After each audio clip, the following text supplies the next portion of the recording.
President Biden met with Senate Democrats on Capitol Hill today as they announced a deal on a $3.5 trillion spending plan, according to a source familiar with the negotiations. The human infrastructure bill would dramatically expand Medicare, provide funding for clean energy, universal pre-K, affordable childcare, paid family and medical leave. It would prohibit tax increases on people making under $400,000 a year. Now, the bill needs all Senate Democrats and independents to agree on it in order to pass it into law using that budget reconciliation process, which evades a Republican filibuster. It can pass on a party line vote. Now, it is in addition to the nearly $580 billion bipartisan infrastructure bill for roads, highways, bridges, and major public works projects. Senate Democratic leaders hope to advance both the bills on a dual-track system before Congress leaves for August recess. Joining me now is one of the architects of the $3.5 trillion spending plan, the chair of the Senate Budget Committee, Senator Bernie Sanders, independent of Vermont. First, Senator Sanders, I guess let's start off with what is in this bill. It's been a little hard to keep track of everything, both in the negotiations. There's been a bunch of proposals in the White House. There was a bunch of proposals from the Budget Committee. So just sort of top line, what are we talking about here? Okay, what we're talking about is the understanding that for decades, working families have been struggling.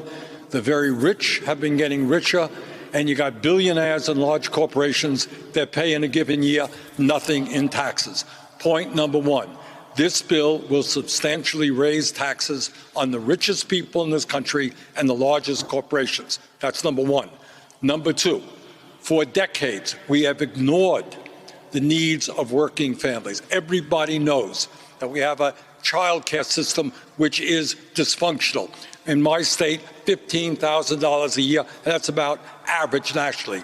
Pre-K, the same. We have a higher education system where kids can't afford to go to college or are leaving school deeply in debt. Under the proposal we are bringing forth, no family in America would pay more than 7% of their income for child care, universal pre-K, free tuition at public colleges and universities. This legislation ends the international disgrace, Chris. We're the only country on earth that doesn't provide paid family and medical leave. We're going to end that. We are going to deal in the most aggressive way imaginable with the housing crisis, where you got 18 million families paying 50% of their limited incomes on housing. We're dealing in the other bipartisan bill with the physical infrastructure. And of course, we are making the largest investment in this country's history in transforming our energy system away from fossil fuel to combat the existential threat of climate change, among many other provisions. In other words, what the president has done and what we have done is said, you know what, let's look at the crises facing working families and the planet. Let's address those crises. There's one specific part of the climate legislation that I've been very focused on, which is the clean energy standard. And it's really important. You know, many states have this. It requires states to have a target for how much of the electricity is produced by non-carbon sources. We don't have a national one. A lot of climate folks think this is one of the key mechanisms. That's in the bill right now, right? That is in the bill, and that's going to stay in the bill. Okay. Now, here's the thing, and I know you hate to talk parliamentary stuff. I know you do. I don't like it either. As a matter of fact, I do. You're right. Okay. So, but the clean energy standard is a great example, right? Key policy, a really good policy. I personally am very happy to see in the bill. I've been really focused on this. Can that go through reconciliation? Well, with the way it can go, and look, we are dealing with, I won't bore everybody with Senate rules, reconciliation, and the Byrd rules, but we are going to achieve the goals that the president has brought forth in terms of the reduction of carbon. So we're going to do it in the best way that we can do it.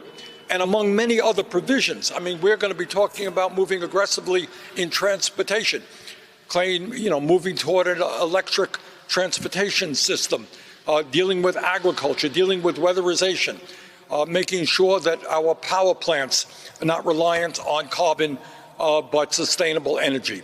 Also, I should tell you, we're investing tens of billions of dollars in something that I personally am very excited about, and that is a civilian climate corps. We're going to give hundreds and hundreds of thousands of young people who believe passionately in the need to reverse climate change the opportunity to earn good pay and get an educational benefit as well to help us combat climate change. So add it all together, you know what, in my view, this is probably the most consequential piece of legislation since the 1930s. Yeah, I mean, so I want to play what Joe Manchin said. This can be passed without Republicans' reconciliation.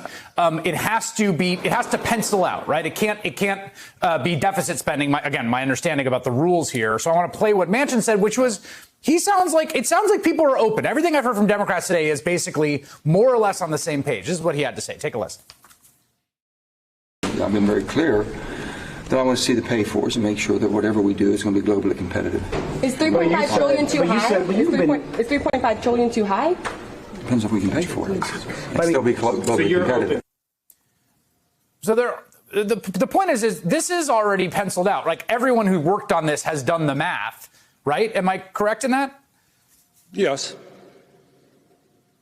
Yeah. So there will be, I'm sure, fights and wrangling about specifics in this. But the last thing I want to say to you is this. There is something fascinating here happening when you talked about the New Deal, where I feel like I'm watching a kind of a new model of legislating, which is basically this. It's like, here's what the Democrats ran on. Here's the Democratic agenda. It's almost like parliamentary, where Biden and the rest of the party got behind these big infrastructure investments and climate and the care economy.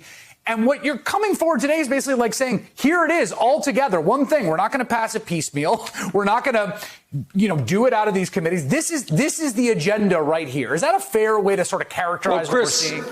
We cannot pass it piecemeal, because to do it through regular order, you need 60 votes. We're not going to get one Republican vote. Right. And the other point that I would make, Chris, and I believe this passionately, is that at a time when so many Americans believe that government has forgotten them, turned their backs on their needs, what I hope this legislation will do is restore the faith of the American people that their government can represent ordinary Americans, not just the wealthy and the powerful and their lobbyists. So this, in many respects, is a transformative piece of legislation.